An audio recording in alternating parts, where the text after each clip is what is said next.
Hello बच्चों। आज मैं आपके लिए क्लास नाइन्थ राजनीतिक विज्ञान का पार्ट 1 लेकर आई हूँ। लोकतंत्र क्या है और लोकतंत्र क्यों है। ये इसका पार्ट 4 है। बाकी के पार्ट 3 तक मैंने बना दिए हैं। मेरी यूट्यूब चैनल पे आपको प्रोवाइड हो जाएंगे। वो भी इसी चैप्टर से रिलेटेड है। अ, मैंने इससे रिलेटेड पार्ट 3 तक तो बना ही चुकी हूँ, जिसमें मैंने 2 पार्ट्स में चैप्टर के महत्वपूर्ण बिंदु बताए थे, महत्वपूर्ण प्रश्न उत्तर बताए थे पार्ट 3 में। और ये भी पार्ट 4 है जिसमें मैं महत्वपूर्ण प्रश्न व उत्तर लेकर आई हूँ। ये इसका पार्ट 4 है। तो इसमें मैंने कुछ महत्वपूर्ण लघु प्रश्न व उत्तर उठाए हैं जो कि इस चैप्टर के लिए बहुत ज़्यादा आवश्यक है। तो ये प्रश्न उत्तर मैंने 3 उठाए हैं। ये 3 बहुत ज़्यादा ही पेपर में आते हैं और इसके बाद ये चैप्टर कंप्लीट हो जाएगा। मैंने एक चैप्टर के 4 पार्ट बनाए हैं और अब ये चैप्टर लास्ट है, मतलब कि इस चैप्टर का लास्ट पार्ट है। तो इसका पहला प्रश्न है कि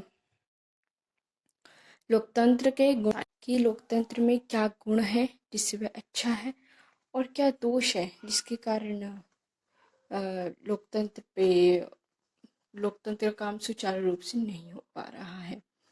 तो इसके गुण है कि लोकतंत्र प्रत्येक समस्या का शांतिपूर्ण समाधान उपलब्ध कराता है, जिससे भारत जैसे देश के लिए उपयुक्त है।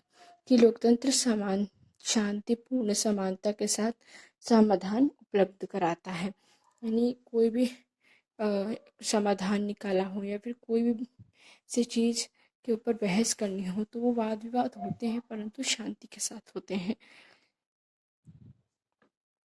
यह भारत जैसे देश के लिए उपयुक्त है क्योंकि हमारे जो देश है इसमें भी विभिन्नताओं का देश है। यहाँ बहुत से प्रकार की भाषाएं हैं, बहुत से प्रकार के धर्म हैं, बहुत से प्रकार की संस्कृतियाँ हैं, बहुत से प्रकार के आधारित भिन्नताएं हैं, बहुत कुछ है। तो ऐसे देश में अगर हमारा जो लोकतंत्र है बहुत अच्छा है, जिससे हमारा देश सुचारू रूप से चल रहा है। हमारे जो देश है धर्मनिरपेक्ष है। हमारे देश में बहुत सी भिन्नताएं हैं, बहुत सी भाषाएं हैं, बहुत सी सब कुछ है, जिसके बाद हमारा देश सुचारू रूप से भी चल रहा है। तो ये हमारे लोकतंत्र के एक गुण हो गया। सेकंड पॉइंट है लोकतंत्र में सभी समान है, चाहे वह निर्धन हो या अमीर हो, पढ़े लिखे हो या अशिक्षित हो, कोई भी हो, लोकतंत्र में सभी समान है। सभी समान है लोकतंत्र में। थर्ड पॉइंट है लोकतंत्र सरकार के अन्य स्वरूपों की तुलना में बेहतर है। सरकार के अन्य जो स्वरूप है उससे लोकतंत्र बेहतर है क्योंकि वह लोगों के मांगों का प्रत्युत्तर देता है। यानी जो भी लोकतंत्र मांग करता है या फिर कुछ भी हो तो लोकतंत्र उसके प्रति जवाबदेह है और एक लोकतांत्रिक सरकार सदैव लोगों के प्रति जवाबदेह है।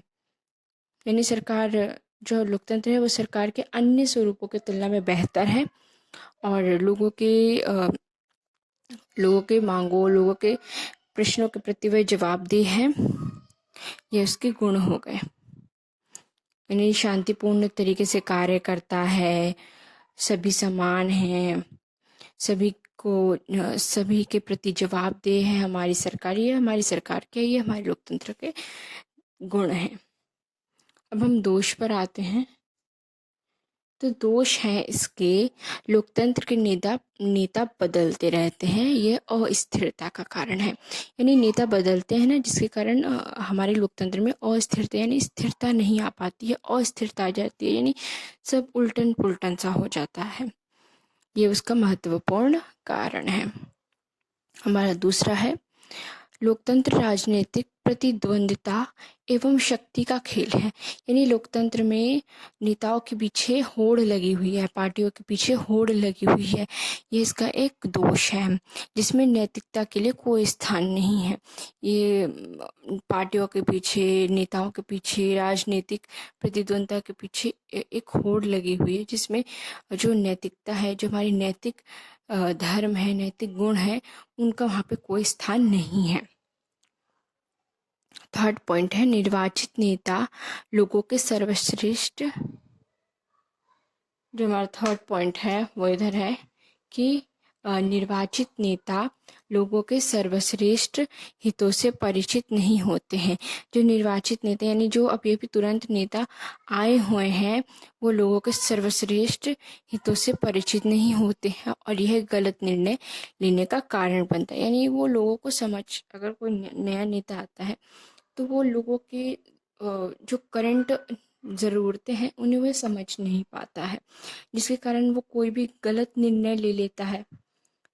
ये हमारे थर्ड पॉइंट हो गया। यानी हमारा गुण दोष हमने समझ लिया कि गुण है शांतिपूर्ण समाधान करता है। भारत जैसे देश में शांतिपूर्ण समाज है ताकि हमारा देश सुचारू रूप से चल पा रहा है। ये फर्स्ट पॉइंट है। सेकंड पॉइंट है कि सभी समान है। थर्ड पॉइंट है कि हमारी लोकतंत्र जनता के प्रति जवाबदेही है। दोष है कि नेता बदलते रहते हैं जिसके कारण अस्थिरता आती है।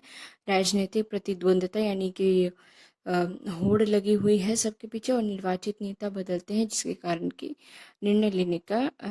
सही निर्णय नहीं ले पाते हैं वो। अब हमारा इसका दूसरा प्रश्न है कि लोकतंत्र की मूलभूत विशेषताएं बताइए कि लोकतंत्र की ऐसी क्या विशेषता है जिसके कारण हमारा लोकतंत्र बहुत अच्छा है, सुचारू रूप से चल रहा है।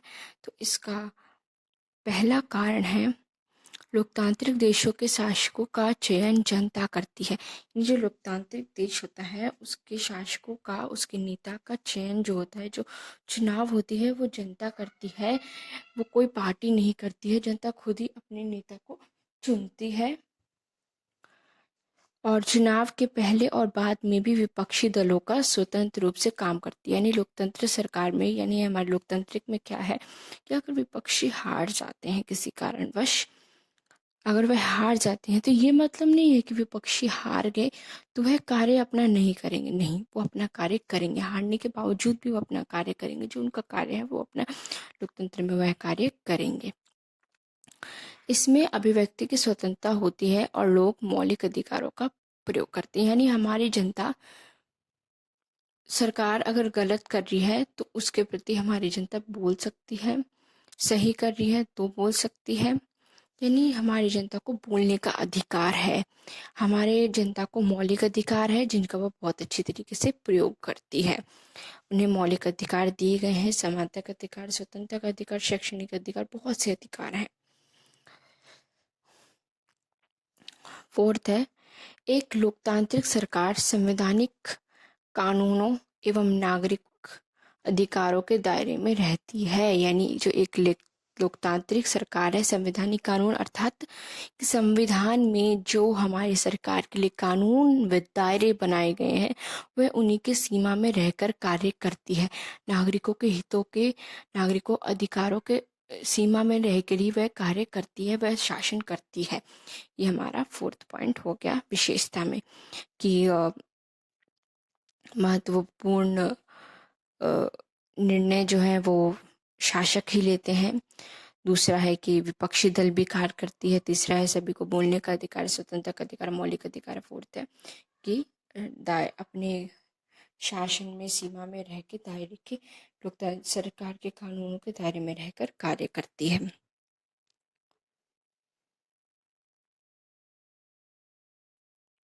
अब इसका नेक्स्ट क्वेश्चन है, नेक्स्ट जो क्वेश्चंस हैं वो हमारे हैं कि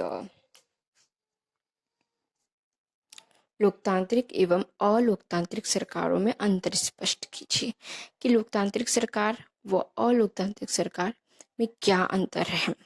तो लोकतांत्रिक सरकार संसद की एक अलग अंग है और इसमें सेना का हस्तक्षेप नहीं है। यानी संसद हमारी जो सरकार है उसमें सेना का कोई हस्तक्षेप नहीं है, सेना उसमें हस्तक्षेप नहीं करती है। दूसरा पॉइंट है, लोकतांत्रिक सरकार में लोग अपने शासकों को स्वयं चुनते हैं व उन्हें निर्णय लेने का अधिकार, यानी हमारे सरकार जो हमारी लोकतांत्रिक सरकार है इसमें जो भी निर्णय है वो जनता लेती है और जनता लेती है, जनता के द्वारा चुने गए शासक लेते हैं और जो शासक होते हैं वो भी जनता खुद ही चुनती है। अब हम लोकतांत्रिक सरकार के ऊपर चलते हैं कि अलोकतांत्रिक सरकार की क्या है। तो अलोकतांत्रिक सरकार का जो अंतर है वह यह है, संसद सेना के प्रमुख की सहमति के बिना सेना के बारे में कोई कानून पारित नहीं कर सकती है। यानी जो संसद के सेना होते हैं उनकी जो सहमति है, उनकी सहमति के बिना सेना के बारे में कोई कानून पारित नहीं कर सकती है संसद सेना। ठीक है। सेकेंड पॉइंट है,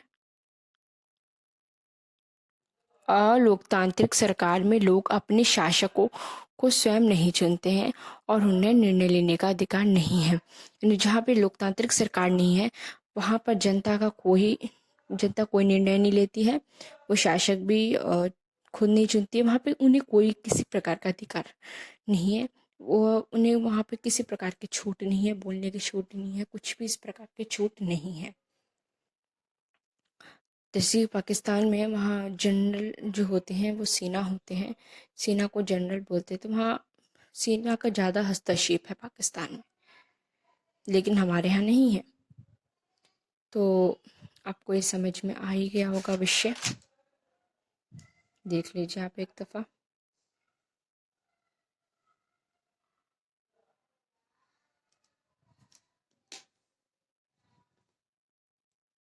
तो अगर आपको मेरी ये वीडियो पसंद आई हो तो please like share and subscribe to my channel.